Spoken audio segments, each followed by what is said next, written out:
All right, and welcome back to the Irish Goodbye. I'm Shane. That's Jason. We have a goal of keeping this to be a tight 30 minutes, which means that you're in for the best hour to hour and a half of your life. So, Maybe longer. well, in the spirit of that, we'll jump right in and look at our picks from last week. So, starting with the injury report. From our full health picks of last week, I had the Cardinals versus the Superb Owls, and while it wasn't necessarily like the highest scoring game of the week, um, when a game comes down to the final few plays of an actual real life NFL game, Yep. I think it was the most exciting. And I honestly think that the only reason why I wouldn't put bottom of the barrel and troll tolls above that game is a weird reason, but it's because Brian was so good. The game was out of hand quickly. 170. So, That's crazy. yeah. So, I mean, Yeah. it was just Brian was too good to allow his game, which was by far the highest scoring game of the week, to be the best game of the week. So I'm saying I'm chalking it up as a win. Punished by his own success. Yeah. No, I think that is true. I mean, that easily is the best game of the week. I believe I think I went with Waving Cats. I definitely went with Waving Cats over Bare Naked Hades, or in that matchup. And I mean, a good game for Ken. Second most points, looks like. I mean, Ken's team, those running backs are just powering through, which is indicative of what this league loves and has always loved and will always love. But I gotta say, yeah, best game is definitely Cardinals Super Bowls. Josh is already crashing his way into the depths of despair after a 2-point loss and being technically tied for first, but really in second. So I'm sure he'll handle that well going forward. He won't overreact at all. And then headed for the blue tent. I picked the Mad Dogs in Draft Day Champion 3-peat. I feel good. I feel real good. It was definitely the worst game of the week, and for a number of different reasons why it was the worst game of the week, which we'll get into when we go to the training staff. But it did just barely beat out another really awful, terrible, no good, very bad game, which was unfortunately, Jason, it was your game. It was pretty bad. It was pretty bad. It was bad. It was bad. It was bad. I may be misremembering what I picked as the worst game. I might have even picked my own game. And it is, I mean, two bad games to pick from. Blowouts, don't really want to pick those, generally speaking, especially when they're teams that have done better. Like Points Latte over Clitankoris. Now, I mean, probably not. But yeah, I gotta say, I don't know. Because I'm personally invested in it, I'll probably stick with my own game because it was made even worse by the fact that Chuck experienced some terrible luck, I think. So not only was the scores bad and the projected scores bad, but also Chuck himself had a personally bad experience by his arguably best wide receiver coming back, not doing well, and then getting horribly maimed on the field, and probably out for the season. So, I mean, almost definitely out for the season. So, yeah, that was a scary play. That was a very, very scary thing to watch. All right, well, let's jump right into the training staff, which, of course, we're going to be looking at each match and looking at the heroes and the IR designees from each match. And as we always do, we start with the game that's at the top of my list, which is my game. And I'm real excited to be able to pick a hero for my team because about halfway through that Lions game, I thought that it was going to be looking at Josh's team. So when we're looking at heroes, we don't need to look any further than the guy who played on Thursday night, set the tone, and made me feel good for most of the weekend until the rest of the team decided they didn't really feel like playing. But that's Jamar Chase. Monster game. Feeling good about Joe Flacco back there, and as long as he's going to pepper him with targets, I'm good. 23 targets. As long as we're getting that every game, that's fine. Yeah, it's fine. It's insane. That's easily got to be the guy. I mean, that's was that an NFL record targets? No, it can't be. No, I heard it was some sort of record. Maybe NFL it was record targets. No, not in a season. In a game. We'll figure. 28. 28. Who was that? Brandon Marshall. It was probably when he broke the single game record for most receptions too. Yep. All right. Well, misinformation is what I am here to spread. So, but you know what though? It's a reach goal for Jamar this year. I mean, we'll see if we can like it to be. Yeah, beat it every week. You know, maybe 30. Yeah, absolutely. If if they could throw the ball 60 times a game, 30 to Chase, 30 to Higgins, that sounds like a blueprint for success. Yeah, it's easily Chase. I mean, I think honorable mention Travis Hunter having his first big game, and I mean, just in time for his bye week. Just in time for his bye week, which is always great when you have that happen. You hope that the Jaguars stay bad and they have to throw the ball a lot, and that results in some good things. Again, you and I both. We got Bengals receivers, we got Jaguars receivers. On the opposite end of this, which is always tough in a tight game, the IR designee. I'm going to go with the tight ends. Oh, Jason, you and I are so like in lockstep here. I have 3 tight ends written down. Yep. Amazing. Yep. Maybe not the wrong choice necessarily in terms of players to put on the field. I mean, we talked up Goddard a lot last week. You can't really go wrong with, especially Kelsey against the Raiders. Historically, he destroys them. But not like you would have started Mims over any of these guys. No. But let down by the three tight ends, perhaps trying to play up to expectations too much, and couldn't quite. I mean, super close game, just a little bit more from each. One catch more each, and that would have probably made you quit the league forever, as he would have won by 0.02 points.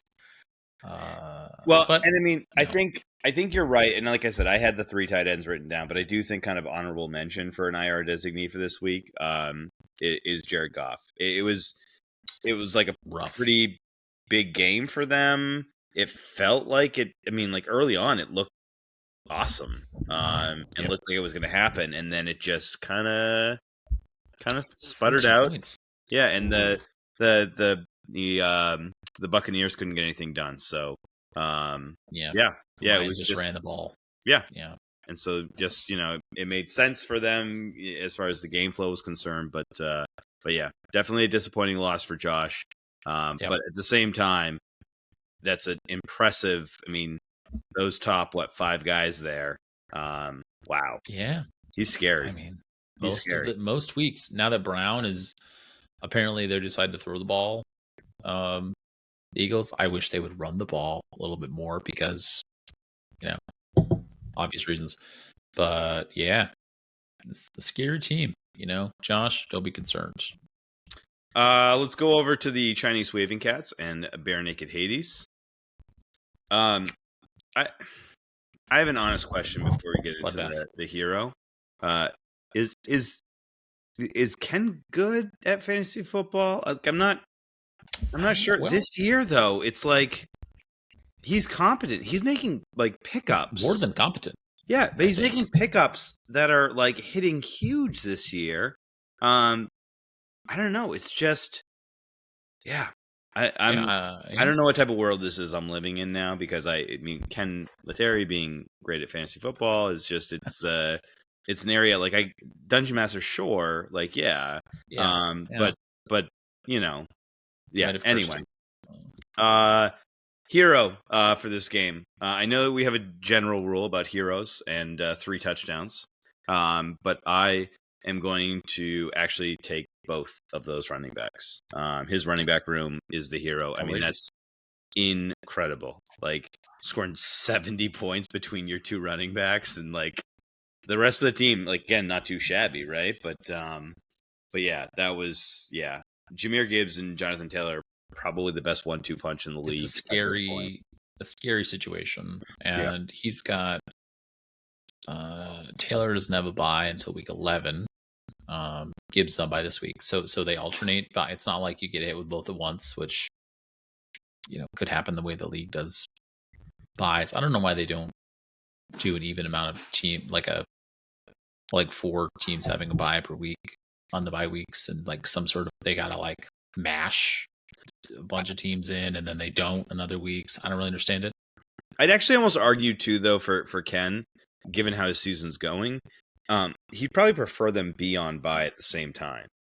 Just lose one game and then come back and just rip the league up. That's true. I mean, that's my bye week strategy. Yeah. So. Hire designate. Oh wait, did you have anything to add to our hero? I was going to go with our own hero by extension, Joe Flacco, a pickup. Waiver wire pickup here. Who you thought after last week he did well, but 32 points. I mean, as basically you stick him in and hope that you're going to get something. I mean, that's more than Josh Allen has scored in any week except for week 1. So did you happen to hear his post game press conference, which he was like, when you have Jamar Chase and T Higgins, you throw the ball to them. It's not really that complicated. That's what we like to hear, Joe. It's pretty easy. And if you can't throw to them, what are we doing here? And it was like, oh, that's a little rough for Jake Browning. Jake Browning is like crying in the corner, like, that's all I had to do. He had a tough time, and he was just like, you got them. Just throw it to them. Just like, throw it to them. Yes, This is good. I like this. Good philosophy. I like it.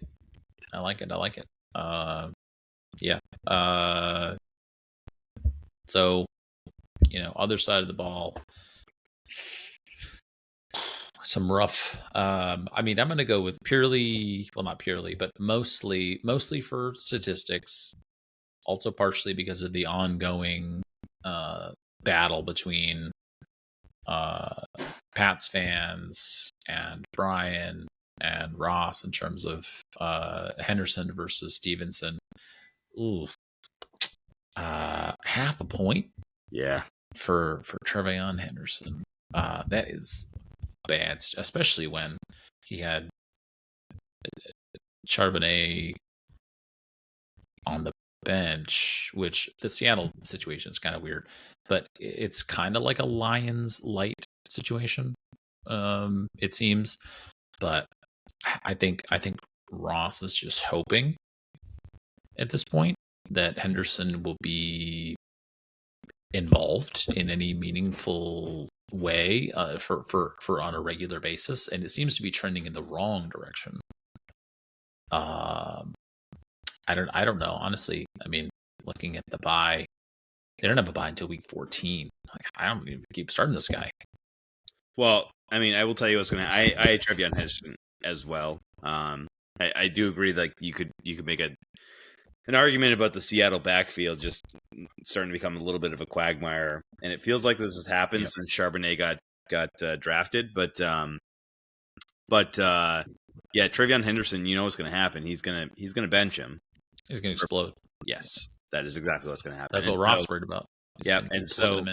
Ross is at this point. This is the stubbornness of Ross, where he will not allow this guy to go off without him being in the starting lineup, and even at the detriment of his team, because now it's about pride. Well, you win with your guys, you lose with your guys. All right, so that brings us up to arguably I would say the most depressing game of the week, which was Clitankoris and Points Latte Half Calf. And again, let's look at the hero real quickly. This was depressing for this one's a weird just one. depressing for this podcast, but This is rough. CMC is whatever. He's who cares? He doesn't I can't even look at that guy's face. He's just so good.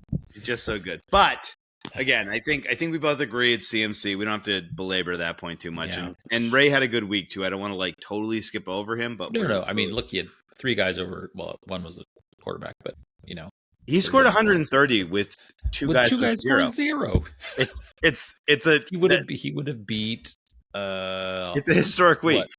I think he's 4th, right? Yeah, he's 3rd. No, 4th. 170, 139, 150. 4th. Yep, and then 130, which is crazy. Yeah, with 2 zeros on the team. So I mean, it's just wild. But looking over at the other side, this is a real fall from grace. Clitankoris was trying to prove this league wrong. He was trying to say, look, you don't need the running backs. It's fine. You go with the wide receivers. It's great. I'm going to just dominate. And he was right up there for so long. And then the wheels just came off. And I think this might be the first week he started 3 running backs. Yep. So for me, yikes. It's starting 3 running backs. It's Kareem Hunt is going to be the R designee. I get it. It's a good chance to take. He doesn't have a whole lot going on right now. Well, can someone check in on Tank, please? Just want to make sure he's okay. Well, he's still. It's him and Ross left in the Guillotine League that I know we didn't get invited to play. Maybe the next time around. But the league that they started and we didn't know anything about. He's clearly spending his time over there. That's what it is. He's spending his time over there. Yeah. I did hear that he was a responsible citizen and got both the flu shot and the COVID shot, and had a bit of a sleepy time. Yeah, I mean that's true. Night. Maybe so probably wasn't able to make the phone calls he needed to make to his guys to get them pumped up for the week. So we thank him for his service, but as I tell my students, there's consequences to your actions. And so if you don't plan those things out properly, a midweek flu shot, COVID shot would have been acceptable, and you would have been a good citizen and been able to call your guys and pump them up for the week. Mm-hmm. That's how you end up with Kareem Hunt just dejectedly looking at his phone, waiting for the call, and he runs out on the field. He's just got no juice. Yeah, he's saying Tank didn't call. Yeah, and I mean, same for honestly. I think sidebar. I think Jordan Whittington was looking for a call from you after you pumped him up last week. I did pump him up last week. And, again, I said a hold. I did not say put him in your starting lineup. I actually think I specifically said do not put him in your starting lineup. Do not do this now, but maybe in the future. But maybe he's a guy. Wait and see. Wait and see. All right, so let's move on to arguably it certainly was the highest scoring matchup of the week. Bottom of the barrel and Troll Tolls. And so when I was looking at this one, we have rules, Jason. You and I, we've set them up. We set them up, I think, just to intentionally break them. Yeah. But Judkins and Adams are the heroes of the week. I mean, you have 2 guys with 3 touchdowns on the same team. Like, those are the rules. Incredible. And yeah, I mean, and again, the funniest thing is that you're 2 guys with 3 touchdowns. They're your 3rd and 4th scoring players on your team. It's incredible. I mean, McBride went crazy he's had some good games and some really good games. But yeah, I think I'm going to just go with in his return from his 4-week absence. exactly what Brian wanted to see. Lamb is my Mm. is my guy here. Like, I feel like, there was a little bit of waving the white towel going on in that period of time when he was out. Maybe some extreme Brian Adamsing going on to the universe, but the Lamb's return seems to have inspired the rest of this team. We can all agree though that we hate how strong Brian Adams' team is, right? Like Yeah. genuinely like pick a player in this league. Who would you like to see have a strong team? Me. Brian falls at the bottom of my list. Maybe slightly above Ross, but I don't know. I don't know. I think that's just the your natural competitive nature, That's and true. also the you get a championship fatigue, from so what I say is honestly redistribute the points, redistribute the wealth, spread it around to the rest of us, but hard to argue with I mean, look at the points on his bench even. Yeah, no, it's Olave, McConkey doing yeah, he's decent, benching more than his decent. what, second round and third round picks or second and fourth round picks. Yeah, when things work, they work. Same on the other side. I mean, it's tough to have to go with Olave was an a IR. sixth round pick. Wow. I think anybody thought that. I mean, he last year did not have, or maybe Yeah. I'm making this up, but last year he had a wasn't he hurt a bunch of the year? He was hurt for much of the year. And then you got Spencer Rattler and all this nonsense, but still, it's fair. Yeah, the wide receiver one. Yeah, I think a lot of us wish that we had. Yeah, 170 points, and it could have been way better. Yeah, way better. Yeah, that's wild. Yeah, I mean, other side, again, 139 points and you lose. So it's tough when you got a gap like this. It's hard to kind of point any specific guy as being in the IR designee, but you probably want to. I'm looking at this and I'm. I maybe not necessarily knock against this player, but I had absolutely no idea who Jalen Lane is. And 9 points, that's good. About his projection, that's fine. But I don't know who this guy is. And I had a hard time really picking anyone because I think Ken's team did really well and had a tough luck loss. So I'm going to go with this guy I've never heard of, who, by no fault of his own, is my IR destiny of the week. So I'd love to kind of follow suit with you, but I kind of looked at that and said, good for Ken. Like, I mean, even though he said, doesn't have a lot of time and he's going to be done after this season, he's playing it out. He's thinking about it. He's trying to put guys in that are going to do something. Picked a guy that agreed. I'd never heard of him before, but like put up 9 points. Like that's awesome. More than BTJ scored for me. Yeah. I mean, my IR designee for the week is not available. Like he doesn't have one. Like it was a really, really solid showing. I mean, when 8 points is your low score on your team and like you have some like really good scorers there, I don't have any complaints. Like he got beat by a better team, but like he crushed it this week. Like third highest score. Like, I mean, you can't he ran into some bad luck, but not by any fault of his own. So I say, and especially, I mean, he had some injuries and some buys that he had to deal with. So like he handled it well. He dealt good for him. Like it was a good week and he just didn't come out on the right side of it. That's all. What's really frightening is that the Troll Toll's projected points is 132. And of course he smashed that, but projected points 132 is next highest was you with 12 underneath that. That is a scary outlook for going forward. Not great.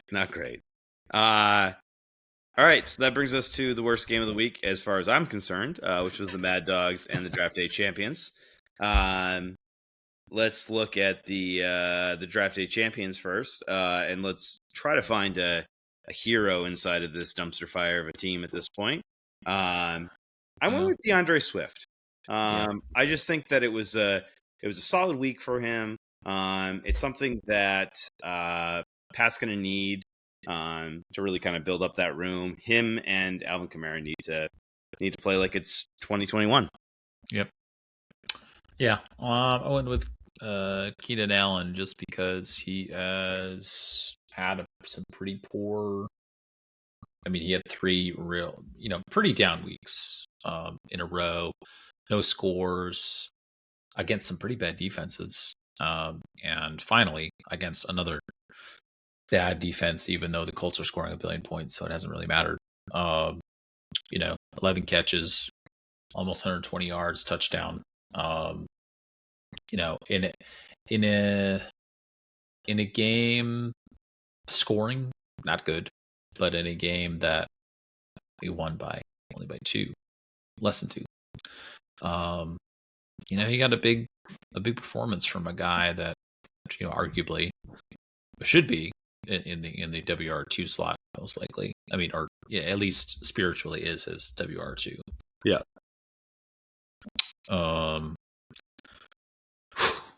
Other side, tough. I mean, almost squeaked out a win here. I mean, looking at it, I mean, you got a bad situation with Waller getting hurt, like just into the game.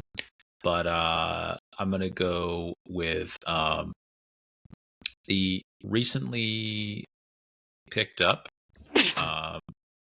and who did do well the week before, but this week gave absolutely nothing. Jameson Williams, 2 targets, no catches, nothing. All he needed was a little something, and he got nothing. At least Waller had an injury that forced him out. Just Williams did nothing at all, and it was obviously an extremely winnable game. Yeah, I mean, I went with Waller only because of the Kyle Pitts of it all, sitting right there on the bench. Yeah. And I get the Jameson Williams, like, and that's what he is. He's he's the modern day Gabe Davis, where it's the absolute boomer bust. Yep. But Kyle Pitts has been putting up some fairly decent numbers. Yeah. And honestly, the depressing part is, I mean, it hasn't been great this year. It hasn't been terrible. It hasn't been great. No. But his lowest scoring week of the year was 4.8. Would have won him the game. That would have won him the game. Yeah, I looked at similar with Williams, except with Kayshon Boutte, who last week had as good a week or a better week than Williams, and had a much better, or at least I know similarly ranked, but a much better actual matchup against the Titans, who are bad. And he did only have 2 catches, but he's been the deep ball guy. Josh was drawn in by the projections. Yep, trapped by the projections. Yep. I did get I do want to share. I got a text from him this morning, or it was last night, like very late last night, 11:26 p.m. I get a picture of Vidal, Williams, and Kyle Pitts scores together on his lineup, and it said, "Are you fucking kidding me?" So he is paying attention. It's rough. I mean, in a vacuum, you look at that and you say, well, he's down at the bottom. Got to make some choices, but who's the better? I don't know. Just it's rough. When things aren't going well, things aren't going well. It's the Mad Dogs this year. Just accept it. Lean into it. It is what it is. It will be what it will be. And that moves us on to our final game of the week, the Malcolm Death Squad versus the Fat Guy in a Little End Zone. What a game. Yeah, it was It was a game. It was a game. It was certainly a game. For me, your hero, you have to say T. Higgins. I mean, yeah, to actually see him be a productive wide receiver this year, is amazing. He's on the up. He's on the up and up. Yeah, 11, 21. Let's keep it going. Again, you went 8 targets last week with Flacco, great. Yeah, and then 10 targets this week. So 10. Next week 12. Right. I mean, like 20. What was it? 28. 28 is in reach. Yeah, it's we get there by like progression. Week 14 or so? Yeah. We just don't know whether or not it's going to be an exponential or if it's going to be a sequential. So, But yeah, no, definitely T. Higgins. Easily the case. Yeah, I mean, I was thinking of giving it to Kraft because he was doing nothing, and then I turned that game on just in time to see him score, which ended up being the difference. But gotta be Higgins. That's what I was hoping for when I had picked him up in the 3rd round, thinking that I had kind of gotten better value than I had hoped, and it did not seem that way at the beginning of the season. But yeah, on the other side, I mean, I kind of shied away from an injury related IR to his knee, but I am going to give it to Mike Evans because he did play a whole quarter plus. He had 4 targets, no catches. If yes, he got hurt, and yes, that was kind of the same deal with Waller. But in this case, he had some chances, and you just hoped. I know Chuck hoped, obviously, hamstring, whatever, you slot him back in. Maybe he's slow, but he makes a couple catches. Maybe, a design like red zone, back of the end zone play, scores a touchdown, 2 yards receiving, touchdown, whatever. And he got nothing. And he probably he's probably got him gone for the season. Just a brutal turn of events. So I looked at that. I decided not to go with Mike Evans. Again, I heard designee. I think I don't know what my consistency is, but right now I'm looking at it as being what is Chuck thinking? And so I'm looking at Cooper Kupp. I get it. He's a name. He's been a great fantasy player for a number of years. You can't put him in your starting lineup. Like he's droppable at this point. He has had 33 targets for this entire season. Yeah, for the entire season, he had 1 target. And he's had there's been pops. There's a couple games of 9 targets. But other than that, you're looking at 3, 3, 5, 3, 1. This is not a guy who's involved. And so you have him on your team as a name, but otherwise he's nothing. Also, I think to add to that, which I kind of forgot about, maybe I would change. I'm not going to change it now, but he threw an interception. I saw that. Which I saw that on the little ticker of most recent scoring. I saw -2. It's like, what? From what? And then I realized, he threw a pick, which so he's would bad have been really brutal if it was like the difference in the game. I mean, it was close already, but if that had been that again, that kind of would have been indicative of the way that Chuck's season is going. Just can't get ahead. He's bad at both wide receiver and quarterback at this point. Yeah, worse at one, seemingly, but not by much. All right, so that wraps up this week. Which, by the way, at 34 minutes, Jason, nice job, good work. Pretty close to it. Yeah. I feel good about this. We don't have a lot left to go, so excellent job. Famous last words. Yeah. I'm looking at full health for next week. And for my full health for next week, I'm looking at not necessarily the projections, but kind of the general tenor of the battle, just because next week is just kind of such a wasteland with all the buys. It's weird. It's tough. But I'm going with the Chinese waving cast versus bottom of the barrel, kind of for what the implications are. I just think that this is a really, I mean, first off, this is a Ken battle. And so I was about to say it's a really big game for Ken. Versus Ken. And it is. It's a really big game for Ken. But it's a really good big game for Ken Letary.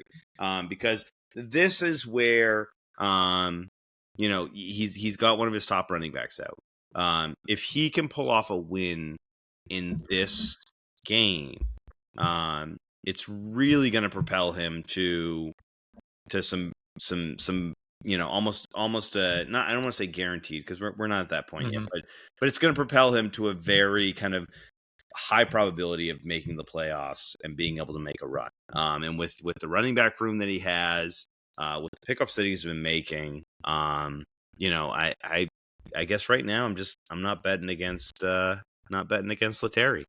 Yeah, this is also my pick for the week, and I don't know if he has a forthcoming move in the wings, but if he can win a game with Sean Tucker at running back,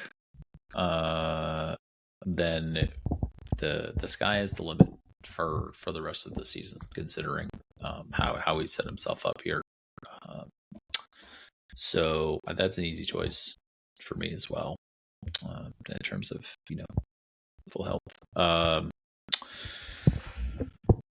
So now we're headed for the blue tent.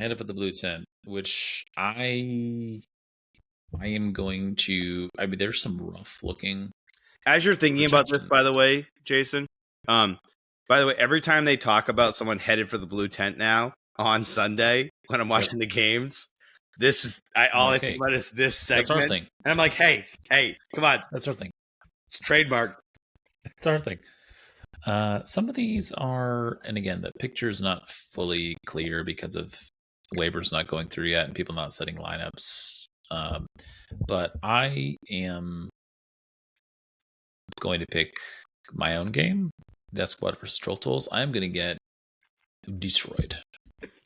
And it is not going to be a good game, and it is going to be a terrible experience. Brian's got his whole team except for McBride, which throw any tight end in there, and the rest of his team is just a powerhouse. It's going to destroy my team. So, I mean, with that being said, Jason, I don't know that he's going to play a tight end. Yeah, just no tight end. Yeah, because he would have to drop someone. No. He'd have to drop two players because Darnell Mooney's not injured anymore. Well, Mooney is probably, I don't know. Brian, I remember drafting Mooney and I dropped him gladly. Maybe he'll do the same. But yeah, that's true. He'd have to drop someone else. All right, so Mooney and Tajay Spears. I don't know. He might let it roll. I mean, this would be the week to do it. That's unfortunately true. For me. For me, looking at headed to the for the blue tent, I got to be honest with you. Someone's overtaken the Mad Dogs as the sad team of the league. Yeah. And I mean, it's more of like everyone loves to see a fall from grace type of thing. And so and then the other one is the perennial sub 100 team. And so Clitankoris versus Fat Guy in a Little End Zone is about as bad of a game as we're gonna see. It's not good. It's not good. It's like I tried to justify what people could, I mean, like it's just bad. It's just bad. Yeah. Like, I mean, like Mike Evans, Trey Benson, one of them is probably going to go to the waivers. Yeah, I would imagine Mike Evans. Mike Evans. I would Well, imagine too, but yeah, see, probably. exactly. That's the thing is that it's a tough choice, but I mean, he's going to need to fill that running back spot. I mean, can't hold on to. But then on top of it all, he's Yeah. got Brian Robinson in as the only running back on his team right. It's real bad. It's not good. Rough And situation. For if we look at what it currently is right now, Tank has 4 running backs into his wide receiver heavy team. Yeah, the tables have turned, and Ridley may not even play. So, if you pull him out and you put in who, Turpin, yeah, yikes. right. I mean, yeah. This is disaster. This game is disaster. It's right a bad here. one. It's buys and injuries, and it's absolutely Maybe I was being too selfish picking my own team. Yeah. Because this one is, Real I bad. think, two different sides of the spectrum. You have the potential blowout game, and then you have the potential sadness bowl, and both bad in their own ways. So, like usual, I think you're both right. All right. So, by the way, Jason, I went ahead and wrote down your picks for this week so that we don't have to guess next week. You're welcome. I mean, I definitely know what they were. I keep notes. So, all right. So, let's go to injury update. Is it injury? Yeah, injury update. Where we're going to look at the pickups of the week, and then who to pick up this week. Jason, I don't have any pickups from last week. It was fine. Yeah. Like, people found some useful players, but there's no one to crow about and get excited about. So unless you do, I'm just going to move on to useful players this week. Yeah, not really. I'm probably the only now. I think the Flacco pickup I think that was this past week. No, I think that was a couple weeks ago. I thought. Yeah. Maybe it was like midweek because I was kind of looking at more of like, let me see. Because I know Allen was on bye, so I don't know when he picked him up. Flacco the 15th, so that would have been last week on waiver day. Yeah. So so that's a pretty good pickup. Whatever. Pretty good pickup. Yeah, sure. Yeah, it's fine. Good for him. Not really. That's Chinese waving cats. So yay, Chinese waving cats. Yeah, great. Yeah. All right. So for this week, what I'm looking at is that was weird. For this week, I'm looking at my pickup of the week for this week, Alec Pierce. Rock steady. He's got a real connection with Daniel Jones. I think especially with all the buys, all the wide receiver injuries that we're seeing, I think Alec Pierce has a chance to be a productive wide receiver. I think you can kind of count on him for probably about 8 points, and he can possibly go off for kind of your 18 to 20 points every now and again. Yeah, I mean, I hope Daniel Jones throws him a lot. Several touchdowns would be good. Mine, it's kind of it's tough because in a week so many buys unless you have the depth on your bench. Waiver wire, not great. I mean, there's so many injuries and so many just like meh performers. We've had no,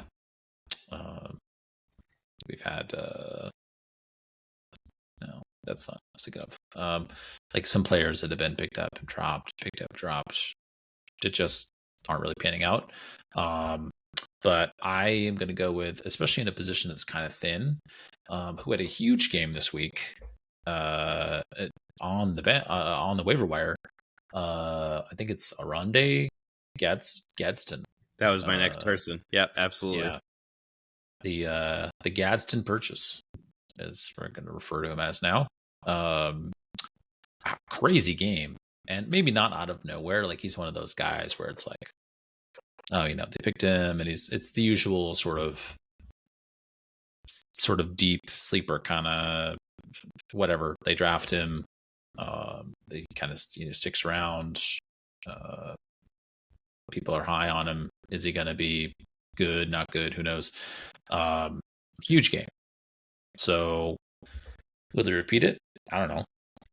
But I got a feeling that there's going to be some money spent on this guy, especially since if he's getting, I mean, look at his targets. I mean, 7, 3, 1, 8, 9. They don't have a bye until week 12.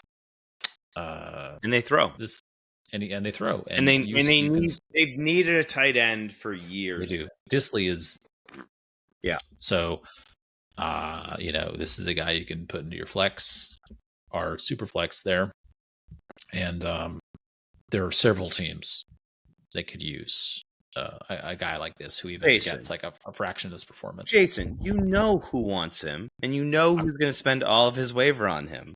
I know that. He was going to be the person I was going to mention next, and I was just going to say, this is like a Ken Letary alert. This is a player that will be on Ken Letary's team. Yep. Well, yes, we will see after the fact if he does in fact manage to get him.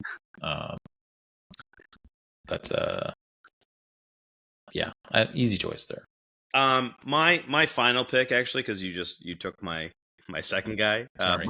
No, you're good. That's great. I mean, again, we're spending too much time together, and we clearly are seeing fantasy football the same way, which is probably the reason why we're in the middle of the pack right now, together. But for me, I'm looking at Tez Johnson, wide receiver for the Buccaneers. He looked good on Sunday. I mean, it wasn't like a spectacular game by any stretch of the imagination. 4 for 58. He happened to catch a touchdown. But given the wide receiver injuries there, given how he was able to step up, he got 9 targets yesterday. I think this is the guy who's ready to kind of take that next step as a rookie. Or actually, I don't think is he a rookie? I think so. I think he is a rookie. Apparently, though, based off of watching last night's game, he played with Bo Nix. He was his roommate at Oregon. Wasn't there some sort of story about they lived together?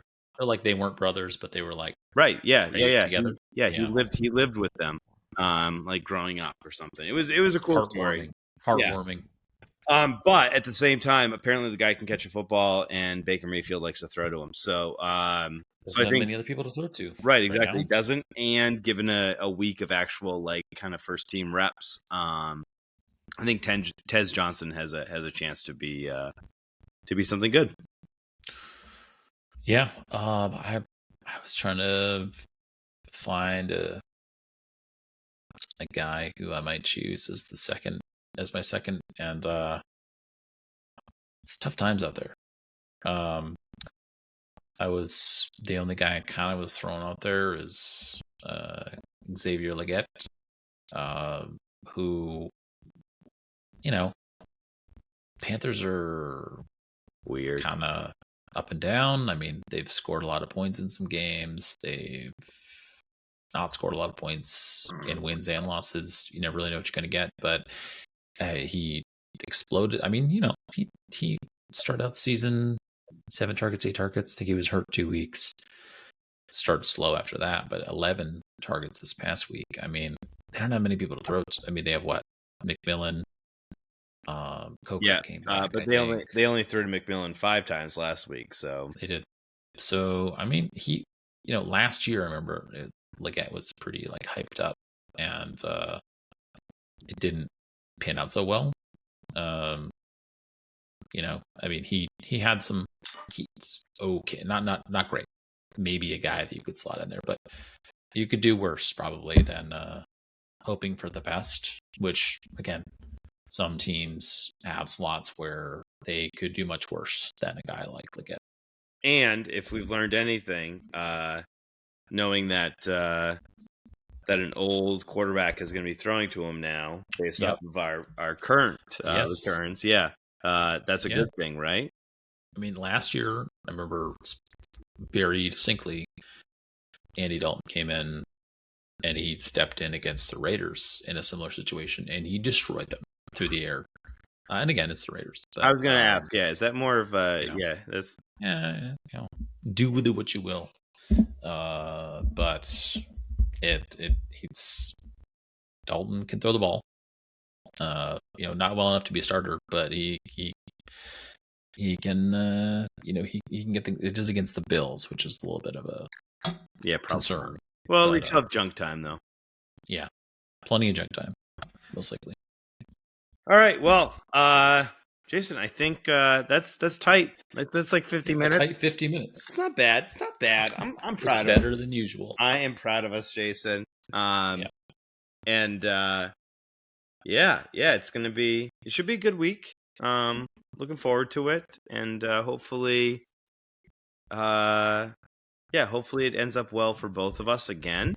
I feel like this is a trap week for me, Jason, in all honesty. Playing the Mad Dogs. This will be the week they score 180 points, and then we might not have a pod next week. Might have to take a week off to recover. I think that would be the only acceptable response to that. I mean, I don't know. I mean, even I know that's in jest, but looking at that team, there would be some remarkable, and we've said some hyperbolic things before on this podcast, but I can't. The seismic shifts that would have to occur in the NFL for the Mad Dogs to score 180 points. All right, maybe the 180 points, but to beat me, I don't know if you've looked at my team this week. It's not great. No. No, it's not great. I am starting Nick Chubb right now. With no other options. He's had a couple. He's had a couple of. Oh yeah, no, he has. It won't come this week. Let's be honest. I mean, no. And I you do have your. I mean, you got the guy you're previously high on, Iomanor, sitting on your bench. You could just. I mean, you can't get him in there for Chubb, but slot him in there somewhere. Where would you suggest me slot him in there? I mean, I would say, I'd put Warren in the tight end slot. So over Hawkinson, you think? Yeah, and then Iomanor in the flex. It's possible if Ridley doesn't start, it's possible. That's true. That'll be a Thursday morning. Yep. Hawkinson's on Thursday, so. Yep. And I can see that in this situation, I think what you should do is switch Warren and Hawkinson now, just in case something happens. And then you have the flex available. I mean, you don't lock your tight end spot out. That's what I'm saying. Say you get 2 or 3, shots in one arm on Thursday and you pass out, and then you don't. But Hawkinson's on Thursday. No, I know. Yeah, so I want to be able to pull Warren out if he gets hurt or something like that. You don't want to block your, because then if Warren happens to get hurt, then you have to pull him. Yeah, I don't know. I mean, I guess I kind of look at it as, well, at first I thought you were trying to be like a really bad friend, and then I thought maybe he's not. No. Maybe he's being serious right now. No, I was just thinking from the perspective of the two tight ends. I wasn't really thinking about if something happens to Warren. I was more of you get locked into your you have to Warren doesn't get slotted in as your tight end if something. Yeah, but I'm not going to put another tight end in though. So, well, unless it's a trap game. It's a trap game. I'm not excited about it, and there's no victory in winning because I'm supposed to, because everyone is. Who's the only person to lose to Josh? It was week 1, right? No, it was like week 6. It was Clitankoris, the one who is now going for his title of the worst team ever. Yep. I was thinking that's right, because what's that game? No. Oh, I was looking at the wrong team. That's the 60-point game. Geez. Yeah. So I do not want to join Tank in that club. So that is the only thing that I'm looking for this week. No, I was thinking of the week where Chuck scored 140 in week 4 against the Mad Dogs. Interestingly enough. Yeah. Yikes. No, it's gonna be an interesting week, and I think there's gonna be a lot of shakeup. And I actually think after this week we might have a little bit of clarity as far as the top and the bottom is concerned. I think that there might be some kind of things solidifying, and just mathematically, people are going to be kind of either out of it or. And again, we still haven't seen any trades yet, Jason. No trades. Nothing. Interesting.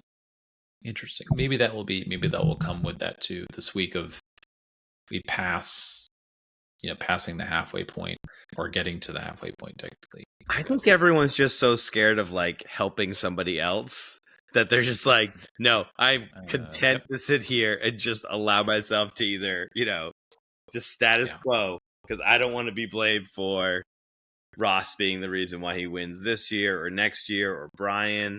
Well, that's the thing too, the looking forward, the trades and the picks and whatnot. And we do have some teams that, honestly, you look at the roster and you say,